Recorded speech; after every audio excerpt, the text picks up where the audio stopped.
बिस्मिल्लाहिर्रहमानिर्रहीम, अस्सलाम वालेकुम। मैं असदुल्ला खान हूँ। आबिद शेर अली का एक क्लिप आजकल बड़ा वायरल है जिसमें वो फैसल वाडा को लताड़ते हुए नजर आ रहे हैं। फैसल वाडा पर उन्होंने पूरी चढ़ाई की हुई है और नॉन स्टॉप गुस्से में बोलते चले जा रहे हैं और फैसल वाडा उनकी बात खामोशी से सुनते चले जा रहे हैं। अब ये जो क्लिप है इसमें कुछ लोग बड़ा हैरान हैं कि कैसे फैसल वाडा को लताड़ के रख दिया आबिद शेर अली ने। और फैसल वाडा जिन्होंने ये असाइनमेंट पकड़ी हुई है आजकल कि उन्होंने पीपल्स पार्टी नून लीग को ज़ीरो करना है और पीटीआई को भी, और ये बताना है कि ये सियासी कुव्वतों की कोई हैसियत नहीं है, ये सब मोहरे हैं, इनको जैसे ऑपरेट किया जाता है ये वैसे ऑपरेट होते हैं, जैसे इनको चलाया जाता है वैसे चलाए जाते हैं। और ये तो सियासी लाशें हैं, ये ना सोच सकते हैं ना समझ सकते हैं, ये तो बेचारे बस इनको लाया गया है बैठाया गया है ये कर रहे हैं। ये उनका बयानिया है जो वो बनाते चले जा रहे हैं और इस सारे अपने बयानिए में वो समझते हैं कि सियासी कुव्वतें कोई चीज़ नहीं होती, असल कुव्वत मुक्तदरा होती है, वही रियासत चलाती है, वही सारा निज़ाम चलाती है। जिस दिन वो बूट उठाकर काशिफ अब्बासी के शो में आ गए थे और उन्होंने आकर टेबल के ऊपर बूट रख दिया था, अपनी पॉलिसी अपनी लाइन उन्होंने वाज़े कर दी थी। और आज जो कुछ वो कह रहे हैं फैसल वाडा, उसको उनको आबिद शेर अली ने तगड़ा जवाब दिया। लेकिन इस दोनों को एनालाइज करने की ज़रूरत है। क्या आबिद शेर अली ने ठीक कहा, जो बातें की हैं, जो दावे उन्होंने किए वो ठीक किए हैं, जो फैसल वाडा कह रहे हैं वो ठीक कह रहे हैं? इसके लिए आपको पहले एक क्लिप सुनना पड़ेगा। अगर आपने नहीं सुना या सुना भी है तो दोबारा ज़रा गौर से सुनिए, 3-4 पॉइंट उसमें से निकालते हैं, फिर आप ज़रा पहले ही सुन लीजिए। आप कैसे जमहूरियत के लोगों को की लाशें कह सकते हैं? आपकी ज़बान नहीं लगती? क्या आपने कायद आज़म को भी लाश कह दिया? क्या आपने लियाकत अली खान को भी लाश कह दिया? क्या आपने मोहतरमा फातिमा जना को भी लाश कह दिया? आपकी ज़बान बिल्कुल नहीं कांपी। वो दरिंदे जिन्होंने जमहूरियत पे शब खून मारा, आप उनको क्या कहते हैं? आप उनको लाशें नहीं कह सकते जिन्होंने हर दम पाकिस्तान का बेड़ा गर्क किया? कि आपकी जुर्रत है इतनी कि आप उन लोगों को ललकारें? 8 साल जनरल मुशर्रफ रहा, 10 साल यहाँ पे जनरल ज़ियाउल हक की हुकूमत रही, 45 साल उन लोगों की हुकूमत रही, आपकी ज़बान नहीं लड़खड़ाती उनके खिलाफ बात करने की? आप हम जैसे लोगों को लाशें कहते हैं जिन्होंने पाकिस्तान के लिए कुर्बानियां दी, अब जिलावतनियां काटी, क्या इनमें से किसी शख्स ने जिलावतनी काटी? आप डरते हैं, डरपोक लोग हैं आप लोग, आप नहीं कभी भी बात कर सकते। आपकी ज़बान बंदिशें की गई, आपने चैनलों को बैन कर दिया गया, आप बात करेंगे मेरे साथ? आप हमें लाशें नहीं कह सकते। आप सबसे बड़ी लाशें हैं जिन्होंने जमहूरियत के ऊपर गाली दी, जिन्होंने जमहूरियत को गिराने के लिए आप सहारा बने टीवी के ऊपर। आप लोग हमें गाली देंगे, गाली की जुबान में आपसे बात करेंगे। आप हमें लाशें कैसे कह सकते हैं? हम अपने कंधों पर उठाकर हम कुर्बानियां देते हैं, हम पाकिस्तान के लोगों की वोट से मुंतखब होकर आते हैं। नवाज शरीफ हमेशा वोट से मुंतखब होकर आया। साजिशें आप लोग करते हैं। आप ड्राइंग रूमों में बैठकर, आप टीवी पर बैठ के अदाकार बनते हैं उन जमहूरी चैंपियनों के, जनाब बाजवा के आप अदाकार बने, आप फैज हमीद के अदाकार बने, आप उन जमहूरियत जो शब खून मारा आप उनके अदाकार बने। मेहरबानी करके आप कभी जिंदगी में हमें लाशें ना कहिएगा। हम लाशें उठाने वाले हैं। आप चाहते हैं कि रिफ्ट आए एक जमहूरी हुकूमत की और एक आर्म फोर्सेस की, जो मिलकर पाकिस्तान को, जो इन्हीं लोगों की वजह से, जनरल बाजवा की वजह से, फैज हमीद की वजह से मुल्क इस दलदल में फंसा, उनकी वजह से अब निकालने आए हैं। आप शहबाज शरीफ को गालियां दे रहे हैं, आपको खुदा का खौफ करें। अपनी जुबान के ऊपर जरा अच्छी सर एक सेकंड फैसल भाई, मैंने आपकी बात नहीं काटी। मुझे दुख हुआ कि आप हमें लाशें कहते हैं, बदबूदार लाशें कहते हैं। आपने बहुत ज्यादती की है, आपको ये जुबान जेब नहीं देती। आप क्रिटिसाइज करें, आप लेकिन इखलाकियात की हद में क्रिटिसाइज करें, ये कौन सी बात है यार? आपने उनको लाशें नहीं कहा जिन्होंने जमहूरियत को चलते चलते गिरा के पाकिस्तान को दलदल में फेंक दिया। आप उनको भी गाली दे रहे हैं माजी में, जनरल बाजवा को भी बुरा कह रहे हैं, आप जनरल फैज हमीद को भी बुरा कह रहे हैं, आप सबको बुरा कह रहे हैं। तो यार बदबूदार लाशें हम ही रह गई हैं गालियां खाने के लिए। आप मीठा मीठा हप करवा खुदा के लिए गाट नहीं। आप एक सेकंड मेरी बात सुनेंगे? ऐसे नहीं होगा। आप गाली ना दें जमहूरियत को, जमहूरी लोगों को। हाँ, 5 उंगलियां जैसी नहीं होती, कुछ अच्छे लोग भी होते हैं, कुछ बुरे लोग भी होते हैं। हर अदारे में, हर जगह में बैठे हुए अच्छे लोग हैं, बुरे लोग हैं। आपने जिस तरह हमारे साथ जुल्म और ज्यादती बरती, हमने तो हर चीज को सेक्रीफाइस किया, कभी लब कुशाई नहीं की। तो यही वक्त है तो नवाज शरीफ साहब भी हर चीज, हम चाहते हैं कि पाकिस्तान को इस वक्त दलदल से अब आप गौर से सुने तो 3-4 बातें इसमें आबिद शेर अली कर रहे हैं। पहले तो वो कहते हैं कि जी आप हमें लाशें कैसे कह सकते हैं? लाश क्या होती है? लाश होती है एक ऐसा जिस्म जो ना हिल सकता है, ना बोल सकता है, ना आंख झपक सकता है, ना सोच सकता है, ना अपनी मर्जी से कोई काम कर सकता है, ना अपनी मर्जी से हरकत कर सकता है। काम तो क्या, हरकत कर सकता है। उसे कोई हरकत दे दे, उठाकर यहाँ रख दें वहाँ रख दें, ये तो हो सकता है, लेकिन उसको कोई, वो अपनी मर्जी से हरकत नहीं कर सकता, अपनी मर्जी से सोच नहीं सकता। वो दूसरों के मरहून मिन्नत होता है, वो दूसरों पर डिपेंडेंट होता है, वो दूसरों का मोहताज होता है। उसे चाहें तो आप उठाकर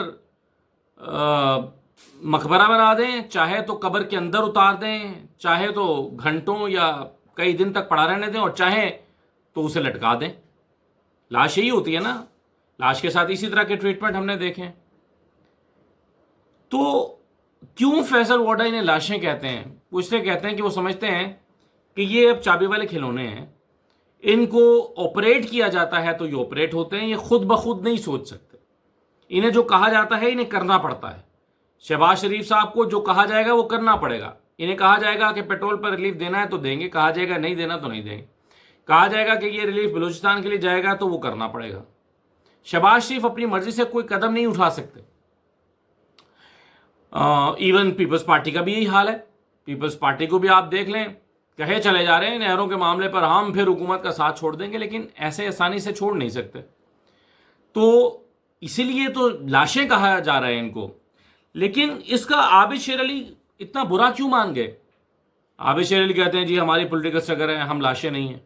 आज जो हुकूमत शहबाज शरीफ साहब कर रहे हैं वो अपनी मर्जी से कर रहे हैं, वो अपनी मर्जी से परफॉर्मेंस दे रहे हैं, वो खुद से दे रहे हैं। जो कुछ भी कर रहे हैं, परफॉर्मेंस है या नहीं है, जो भी कर रहे हैं, क्या वो खुद से कर रहे हैं? वो तो हर महफिल में खुद क्रेडिट जो है वो सिपा सलार को देते हुए नजर आते हैं।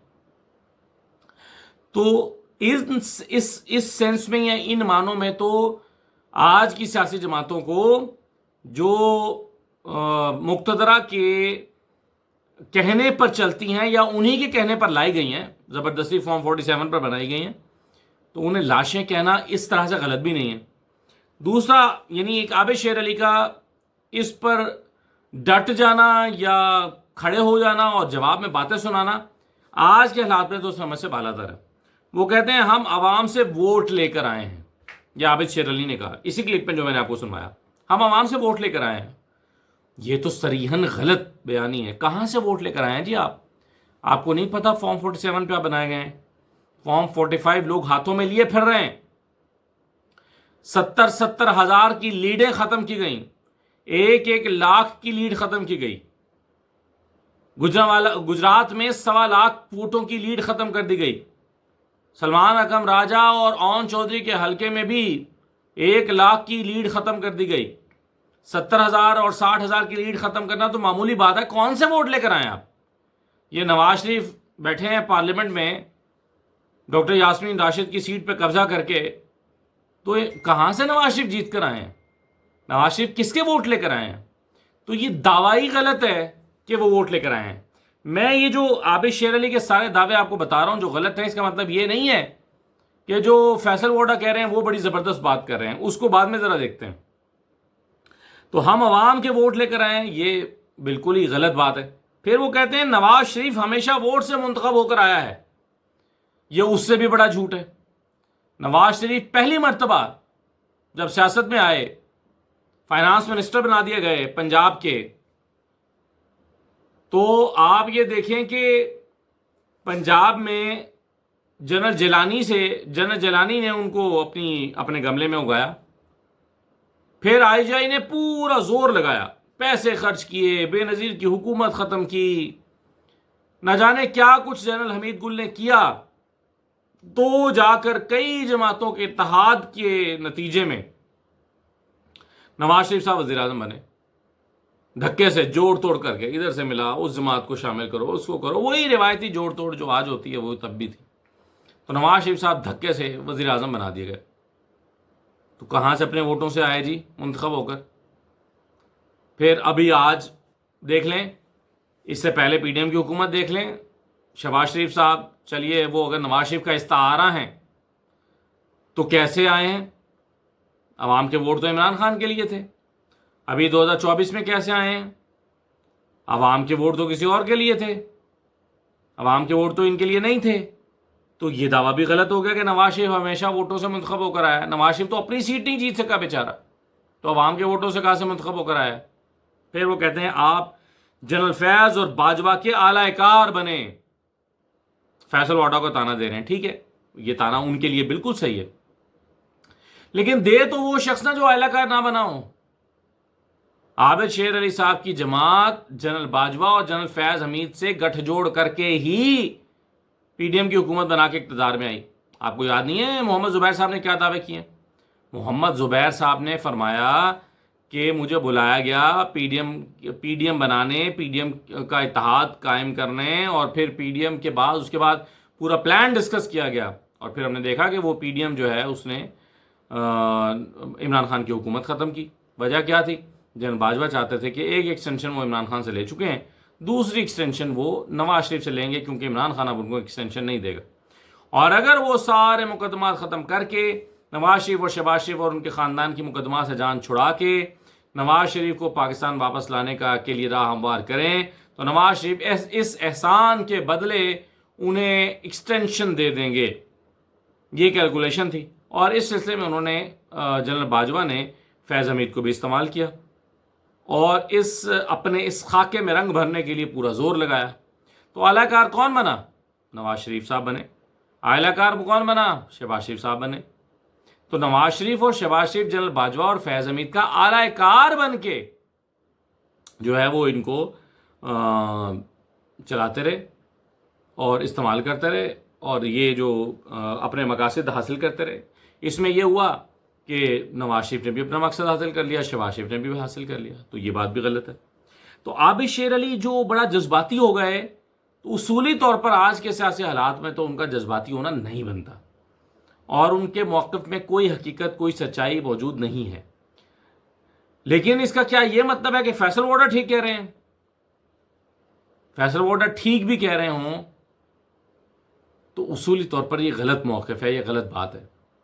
بھائی اگر آپ یہ کہتے ہیں کہ جی آپ تو لاشیں ہیں، تو لاشیں کون بنا رہا ہے، کیوں بنا رہا ہے، اور کیا یہ کوئی قابل فخر بات ہے؟ سیاسی جماعتوں کو لاشیں بنا دینا، کیا یہ کوئی قابل فخر بات ہے؟ یعنی آپ پہلے تو ان سیاسی جماعتوں کو لاشیں بنائیں، پھر انہیں لاشیں ہونے کا تانا دیں. یعنی وہ شعر ہے نا کہ پہلے تو عقل و ہوش سے بیگانہ کر دیا، مشہور خود ہی پھر مجھے دیوانہ کر دیا. یعنی پہلے تو آپ نے ان کو لاشیں بنایا، پھر آپ لاشوں کا مذاق بھی اڑا رہے ہیں. تو یہ کہاں کا انصاف ہے؟ یہ کہاں کی کہنا چاہیے کہ آپ پرائیڈ آپ لے رہے ہیں. تو فیصل وارڈا صاحب جو کر رہے ہیں وہ بھی غلط کر رہے ہیں. سیاسی جماعتوں کو موقع دینا چاہیے کہ وہ لاشیں بن کے پرفارم نہ کریں، وہ کام کر کے اپنا نام بنائیں. سیاست تو تبھی پروان چڑھ سکتی ہے نا، ورنہ تو جیسے یہ ملک چلایا جا رہا ہے پھر چلتا رہے گا. کوئی اگر یہ کہے فخر سے کہ بھئی ہم ہی چلا رہے ہیں نظام 70 سال سے، تو پھر اس کا مطلب ہے اگلے 70 سال بھی آپ اگر ایسے ہی چلاتے رہے تو پھر ایسے ہی چلتا رہے گا. جمہوری اقدار پروان نہیں چڑھ سکتی تو پھر یہی ہوگا جو ہو رہا ہے، کھینچا تانی جمہوری قوتوں میں اور مقتدرہ میں لڑائی، جو ایوب خان کے دور سے چل رہی ہے. کیا فرق ہے؟ ایوب خان کے دور میں بھی یہی لڑائی تھی، بھٹو کے دور میں بھی یہی لڑائی تھی، ضیاء الحق کے دور میں بھی یہی لڑائی تھی. کچھ جماعتیں ساتھ مل جاتی ہیں، اپورچونسٹ بن جاتی ہیں، اور کچھ اصولی بن جاتی ہیں، اصولی موقف لے لیتی ہیں اور کہتی ہیں کہ اسٹیبلشمنٹ کے ساتھ نہیں چلیں گے، ہم تو اینٹی اسٹیبلشمنٹ جماعت ہے. تو یہ جو طریقہ کار ایک زمانے سے پاکستان میں رائج ہے، یہ پاکستان کو فائدہ نہیں پہنچا رہا، اور پاکستان روز بروز نیچے جا رہا ہے. تو فیصل وارڈا صاحب جو بات بڑے فخر سے کہہ رہے ہیں، وہ بات انہیں اگر کہنی بھی ہے تو شرمندگی سے کہنی چاہیے. یہ کوئی فخر کی بات نہیں ہے. لیکن دوسری طرف عابد شیر علی کو بھی اپنے گریبان میں جھانکنا چاہیے اور سمجھنا چاہیے کہ جو کچھ وہ فرما رہے ہیں وہ غلط ہے. ہاں اگر یہ سارا کچھ آئندہ کے لیے وہ طے کر لیں، ان کی جماعت طے کر لے، تو شاید آنے والی نسلیں ان کے اس اصولی موقف کی حمایت کریں. آج نہیں کر سکتی. اجازت دیجیے. اللہ حافظ.